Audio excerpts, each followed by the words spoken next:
Good morning students, मैं Surendra Singh SIC में आप सभी का हार्दिक स्वागत करता हूं। क्लास 9 C सेक्शन के लिए व्याकरण का टॉपिक इन दिनों चल रहा है, जिसमें आप संधि और समास का अध्ययन कर लिए हैं। और आज का टॉपिक होगा रस।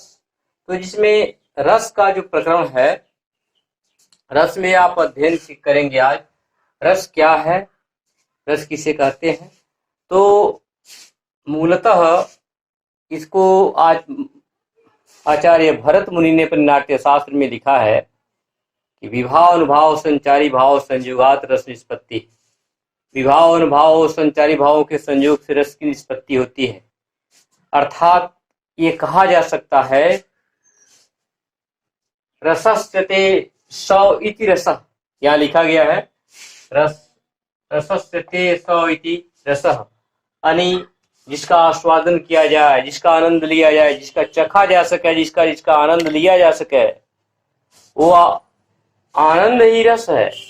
अब आनंद जो रस है, तो आचार्यों ने रस के 4 अंग निर्धारित किए, जैसे विभाव अनुभाव संचारी भाव संयोगात रस निष्पत्ति। पहले हमने आपको बताया, तो उसी तरह से उसके आधार पर 4 अंगों में इनका विभक्त किया गया है: अस्थाई भाव, विभाव, अनुभाव और संचारी भाव। अस्थाई भाव क्या है? जो पाठक या श्रोता के हृदय में हृदयस्थ सुषुप्तावस्था में विद्यमान होता है, जो जिसके कारण वही रस दशा को जब प्राप्त हो जाता है तो रस कहते हैं। मूल चीज अस्थाई भाव ही है, जो रस जिसके माध्यम से कहा जा सकता है। और जब जो रस का जो अस्थाई भाव है, उसका जो कारण होता है, जिसके वजह से रस रूप में परिवर्तित होता है, वह होता है विभाव। अरे अस्थाई भाव विभाव के कारण ही उद्दीप्त होता है, या उसके अवलंबित पर ही, या विभाव पर ही अवलंबित होकर के अस्थाई भाव जागृत होता है और रस दशा को प्राप्त होता है। दूसरी बात अनुभव। अनुभव के जो जैसा आप महसूस करते हैं, अनुभव करते हैं, तो अनुभव के आधार पर शारीरिक जो क्रियाएं होती हैं, जो बाह्य चेष्टाएं होती हैं, जो शरीर की बाह्य क्रियाएं होती हैं, पसीने आना, कांपना, डर जाना, ये सब ये अनुभव के अंतर्गत आता है। अब संचारी भाव क्या है कि अस्थिर मनोविकार है। ये पानी के बुलबुले की तरफ से आते और मिटते रहते, आते और जाते रहते, आते जाते रहते। साहित्याचार्यों ने इसकी संख्या 33 निर्धारित किया है। 33 संख्या इसकी 33 निर्धारित किया है, लेकिन ये निश्चित नहीं है।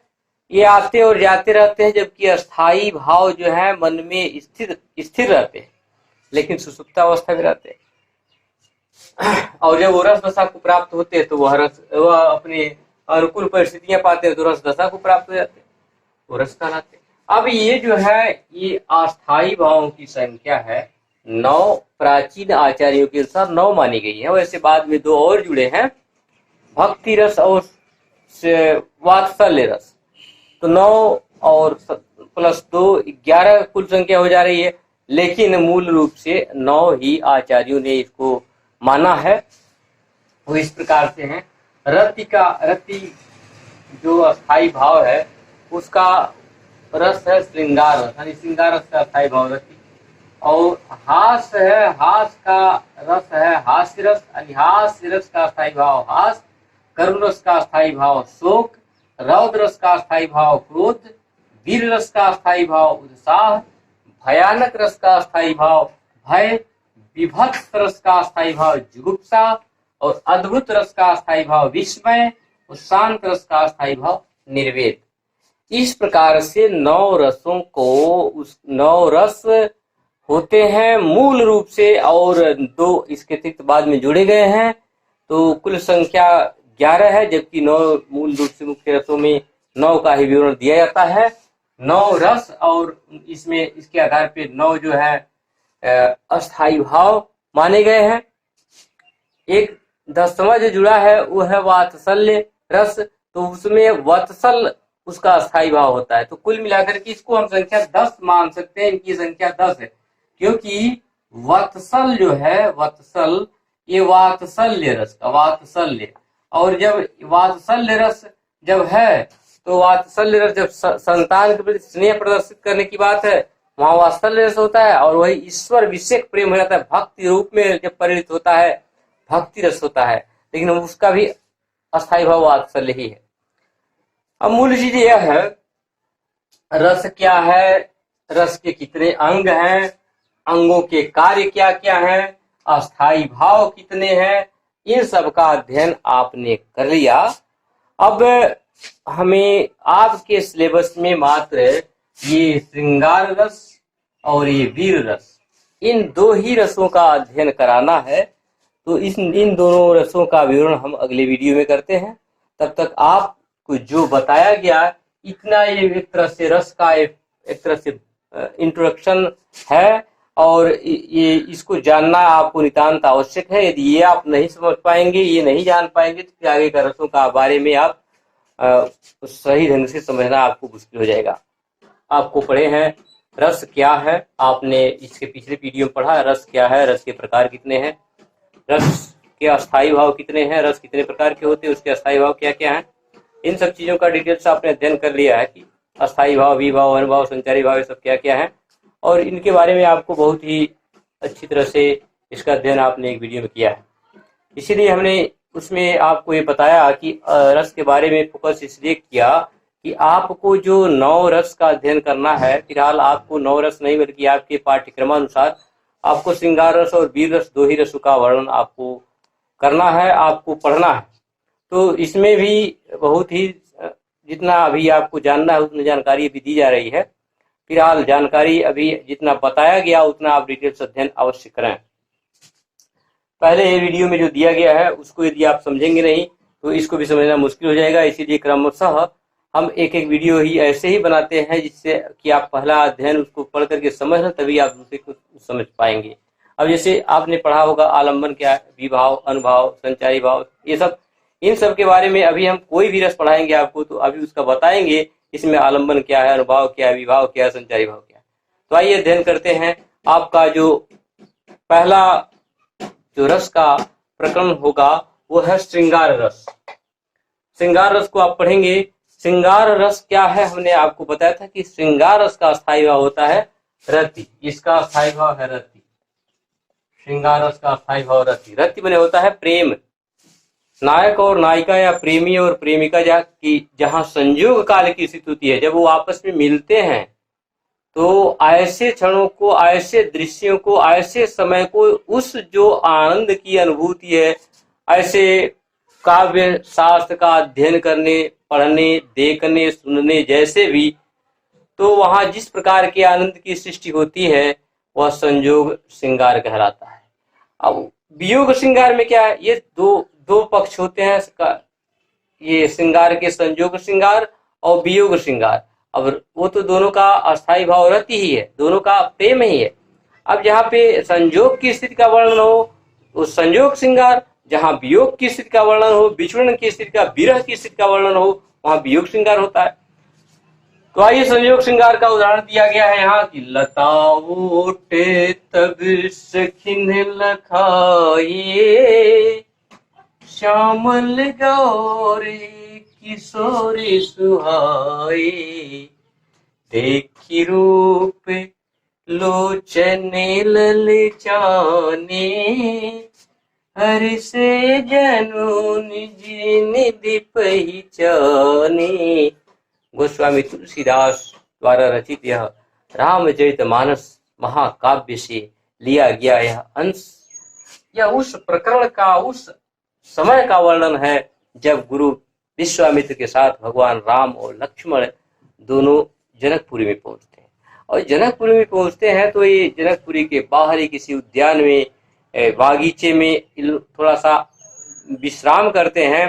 प्रातःकाल उनका नमन बंदन कर, ईश्वर नमन बंदन के लिए, पुष्प अर्चन के लिए गुरु के आदेशानुसार वह किसी उद्यान में गए होते हैं जहां फूल तोड़ करके लाना होता है और वह जिससे कि पूजा का कार्य संपन्न हो सके।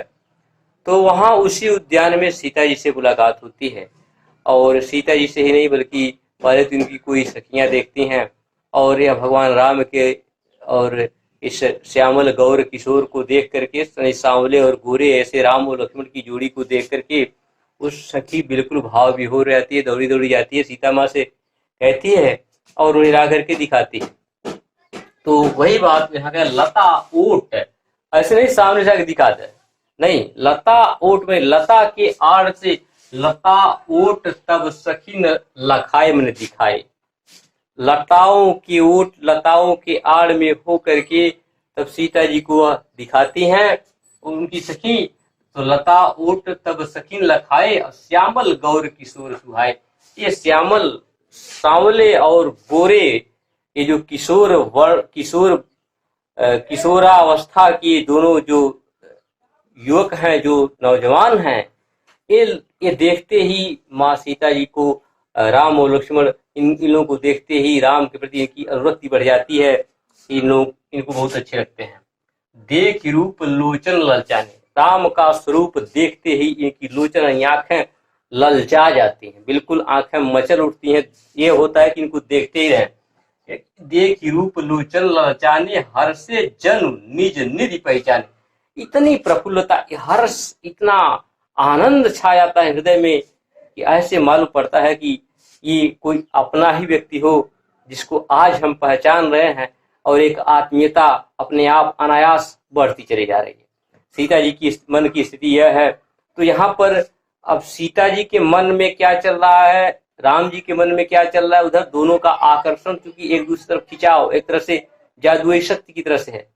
तो यहाँ पर अस्थाई भाव चूंकि रहती है, क्योंकि दोनों में प्रेम है, दोनों के प्रति आकर्षण है, एक दूसरे के प्रति समर्पण है, त्याग है, भाई पूर्वानुराग तो होगा तभी तो फिर राग भी है।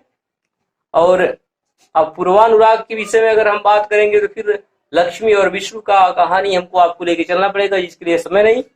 तो आइए पहले हम ये बताएं कि राग और प्रेम तो पहले से रति अस्थाई भाव है, जो माँ जानकी जी के भी हृदय में सुसुप्तावस्था में है, राम जी के भी हृदय में सुसुप्तावस्था में है। और अनुकूल परिस्थितियां क्या होता है, उस सुंदर उद्यान, पुष्प वाटिका, भ्रमरों का गूंजना, ये उद्यान का सुंदर रूप और मंद मंद हवा का चलना, प्राकृतिक वातावरण शुद्ध और स्वतंत्र स्वच्छ होना, पवित्र होना, ऐसा एक माहौल, ऐसा वातावरण क्रिएट हो जाता है कि वहां पर वह प्रेम का जो भावना है जागृत हो जाता है।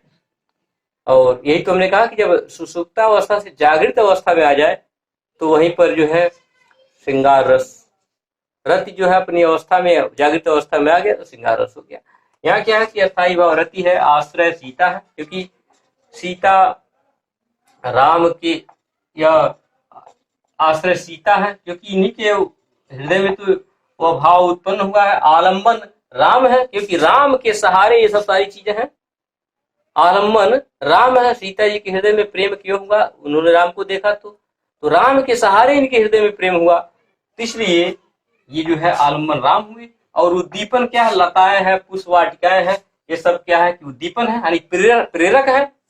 और राम का जो मनमोहक रूप है वह अपलक दृष्टि से उनको देखना, ये अनुभव है।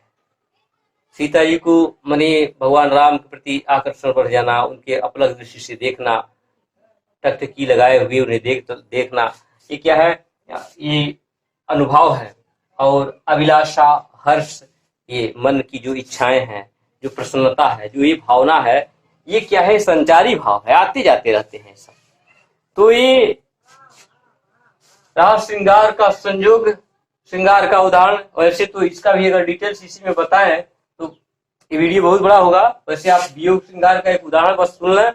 जैसे वियोग में विक्षोभ की स्थिति का वर्णन होता है, राम का एक उदाहरण है तो हे खग मृग, हे खग मृग, हे मधुकर श्रेणी, तुम देखी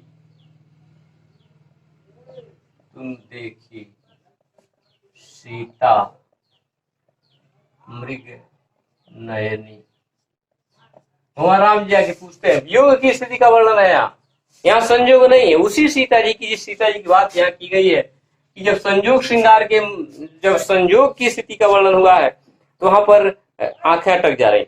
और यहाँ पर क्या है कि आंखों से आंसू आ रहे हैं, भगवान राम रो रहे हैं और पशु पक्षियों से पूछते हैं कि तुम लोगों ने इस जंगल में कहीं मृग के समान नैनों वाली उस सीता को कहीं आपने देखा है? और ये पूछते हैं, वन वन के पेड़ों से पूछते हैं, पशु पक्षियों से पूछते हैं। यहाँ वियोग है, बिछुड़न की स्थिति है। इधर नायक राम भी विक्षिप्त है, वियोग की अवस्था में है और सीता तो है। तो यहाँ पर क्या है, वियोग श्रृंगार है। ऐसे वियोग श्रृंगार के अन्यान्य उदाहरण मिलेंगे।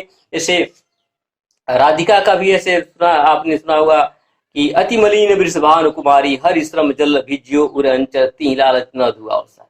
भगवान श्री कृष्ण जब चले जाते हैं मथुरा, तो यहाँ पर इसकी इनकी ये हो जाती है कि कई दिनों तक उनके संयोग काल की जो साड़ी है उसी को पहने रहती है और इस लालच में नहीं ढुलवाती हैं कि कृष्ण के सामीप्य में रहने से उनकी पसीनों की बूंदों से वह कृष्ण की उपस्थिति अनुभव करती हैं और इतने में ही वो खुश हैं, प्रसन्न हैं। लेकिन प्रसन्नता इस बात का नहीं है, वो अप्रसन्न इसलिए हैं कि कृष्ण पास में नहीं है और उनके वियोग में, ये विरह में जल रही हैं। क्या क्या है, यहाँ भी वियोग श्रृंगार है। तो ऐसे वियोग श्रृंगार का उदाहरण भी बहुत बड़ा, बहुत अधिक मिलेगा आपको। बिहारी के दोहों में आप पढ़ेंगे, जयसी का है, पूरा बहुत सारा इसमें है। आगे का चल के काव्य का आनंद आप लेंगे और ये इस प्रकार से श्रृंगार, संयोग श्रृंगार, वियोग श्रृंगार, ये इसका अभी तक आपने अध्ययन किया। इसको आप और डिटेल्स किताब से भी आप अध्ययन करेंगे और भी बहुत सारे पढ़ाते समय आपसे पूछा जाएगा कि इस काव्य में कौन सा रस है, तो आपको इसका अध्ययन करके आपको बताना होगा कि इसमें रस है, इसमें संयोग, इसमें ये आलम्बन है, यह अनुभाव है, विभाव है, जो भी कुछ है। श्रृंगार रस में भी संयोग श्रृंगार और वियोग श्रृंगार आपने अध्ययन किया। आज अभी आपका टॉपिक होगा वीर रस, और वीर रस के साथ ही साथ आपके पाठ्यक्रम का ये रस समाप्त होता है, क्योंकि आपके पाठ्यक्रम में दो ही रस है, संयोग श्रृंगार और श्रृंगार रस और वीर रस। वैसे तो हमने आपको बताया है कि रसों के बारे में पूरा विवरण दिया था कि रस कितने होते हैं, रस कौन कौन से हैं, उनका अस्थायी भाव क्या है, विभाव, अनुभाव, संचारी भाव क्या क्या है, इन सब के बारे में आपको अध्ययन कराया गया है। लेकिन आपके पाठ्यक्रम में मात्र दो ही है, श्रृंगार रस और वीर रस, इसलिए इनका आपको अध्ययन कराना है। तो आपने श्रृंगार रस का कर लिया है, वीर रस का ये अध्ययन करते हैं। वीर रस का अस्थायी भाव है उत्साह। उत्साह नामक अस्थायी भाव, विभाव, अनुभाव और संचारी भाव के संयोग से जब अपनी रस दशा को प्राप्त होता है तो वहां पर वीर रस होता है। वीर रस, वीरों की भी चार कोटियां हैं और इनमें से कोई भी हो सकता है। एक दया वीर, दान वीर, युद्ध वीर, धर्म वीर, तो ऐसे चार वीर होते हैं। अब इनमें से किसी के ऊपर भी काव्य सृजन ऐसा हो सकता है और कोई भी कविता इस प्रकार के लगे आपको, इसमें वीरता का, शौर्य का, पराक्रम का वर्णन है, वहां वीर रस है। एक उदाहरण यहाँ पर है जिसमें अभिमन्यु के पराक्रम का और शौर्य का वर्णन किया गया है। अभिमन्यु बाल गए, महाभारत काल में आपने सुना होगा कि गुरु द्रोणाचार्य ऐसे समय में चक्रव्यूह का रचना करते हैं जब अर्जुन नहीं होते, और चक्रव्यूह का भेदन मात्र दो ही व्यक्ति जानते थे उस समय। या इधर इस पक्ष पांडवों की तरफ से एक, या तो अर्जुन ही जानते और नहीं तो उसके सारथी स्वयं वासुदेव भगवान श्री कृष्ण ही जानते। इन दोनों के अलावा चक्रव्यूह का भेदन इस धरती पर बहुत, जैसे ऐसे वीर थे तो धराशायी थे, लेकिन उस समय तत्काल में यही दो ऐसे महारथी थे जो चक्रव्यूह का भेदन कर सकते थे। और ऐसे समय में गुरु द्रोणाचार्य ने चक्रव्यूह रच दिया। और ऐसे समय में चक्रव्यूह जब रचा गया तो अपने दादा युधिष्ठिर जी को, अपने बड़े पिताजी को देख करके थोड़ा सा निराश पूर्ण देख करके उसने आकर के पूछा, दादाजी आप क्यों निराश, आप पिताजी, बड़े पिताजी आप क्यों निराश? ये भी आपके भाई, आपके छोटे भाई अर्जुन नहीं है तो क्या उनका पुत्र मैं हूँ, आपका पुत्र, और यदि वो नहीं है तो मैं युद्ध लड़ूंगा। और वो जाता है युद्ध करने चक्रव्यूह के भेदन में, तो वही कहता है अपने सारथी से, उसका जो सारथी है वो अपने सारथी से कहता है कि मैं सत्य कहता हूँ सकेश कुमार, मत जानो मुझे, यमराज से भी युद्ध में प्रस्तुत सदा मानो है, और की ही बात क्या गर्व मैं करता नहीं, मामा और निज दाद से भी समर में डरता नहीं। मामा ने भगवान श्री कृष्ण को कहता है, वो भगवान श्री कृष्ण को भी कहता है मैं उनसे नहीं डरता हूँ, समर में समर, युद्ध में युद्ध, युद्ध में मैं किसी से नहीं डरता, इसलिए मैं युद्ध करूंगा। तो यह उसके शौर्य का, उसके पराक्रम का वर्णन है चक्रव्यूह के और वीर अभिमन्यु के। तो यहाँ पर वीर रस है, स्वाभाविक उत्साह नामक अस्थायी भाव हमारे एकदम हृदयस्थ में सुसुप्त अवस्था में है, लेकिन जब इस कविता को पढ़ेंगे ऐसा उस तरह से भावनाएं आपके अंदर झंकृत हो जाएंगी, आपके अंदर भी एक तरह से वीरोचित भाव जागृत हो जाता है। तो यही जो है रस है, ये वीर रस है। उत्साह नामक अस्थायी भाव जागृत अवस्था में आया, वीर रस हो गया। वो विभाव, अनुभाव, संचारी भाव के संयोग करता है, इन सब मिलते हैं तभी जाकर के हम इस दशा को प्राप्त होते हैं। अब ये क्या है? आलंबन, इसमें आपको बताएगा कि विभाव क्या है, अनुभव क्या है, आलंबन विभाव और उद्दीपन विभाव क्या है। तो आलंबन इसमें है अभिमन्यु, आश्रय है अभेद्य चक्रव्यूह, जो अभेद्य चक्रव्यूह रचा गया था वो वही आश्रय है। और उद्दीपन है अभिमन्यु के वचन, एकदम प्रेरणा देते हैं युद्ध। ये जब लड़का इस तरह से बोल रहा है, ये युद्ध 15 साल की अवस्था, 15 साल का ये बालक इतना युद्ध करने का साहस रखता है कि वह समर में मामा और निजतात से भी समर में डरता नहीं, तो फिर सबको युद्ध करना चाहिए। ऐसा प्रेरणा, एक उद्दीपन, एक तरह से मन में युद्ध के लिए मन मचलने लगता है। और अभिमन्यु के वचन ही अनुभव है, जो कहता है वो अनुभव के आधार पे कहता है, वो अनुभव है उसके, वो एक कारक है। गर्व और सुख और हर्ष आदि ये सब संचारी भाव है। तो इस प्रकार से आपने वीर रस का भी अध्ययन कर लिया। और वीर रस में ये तो मैं एक दृष्टांत दिया हूँ, एक उदाहरण दिया हूँ, ऐसे बहुत सारे उदाहरण मिलेंगे। कल कल करती थी रणगंगा, दल में डूब नहाने को, तलवार वीर की नाव बनी झटपट उस पार लगाने को।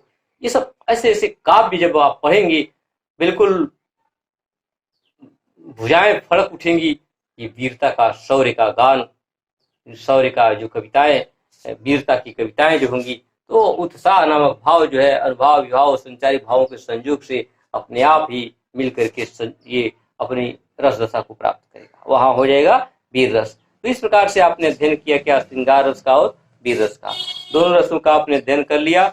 9th में जो पाठ्यक्रम है, 9th में वो रस का जो पाठ्यक्रम है उसके अनुसार आपको ये समाप्त किया जाता है। अब आपके पाठ्यक्रम अनुसार आप अगले दिन पढ़ेंगे अलंकार। Okay, thank you.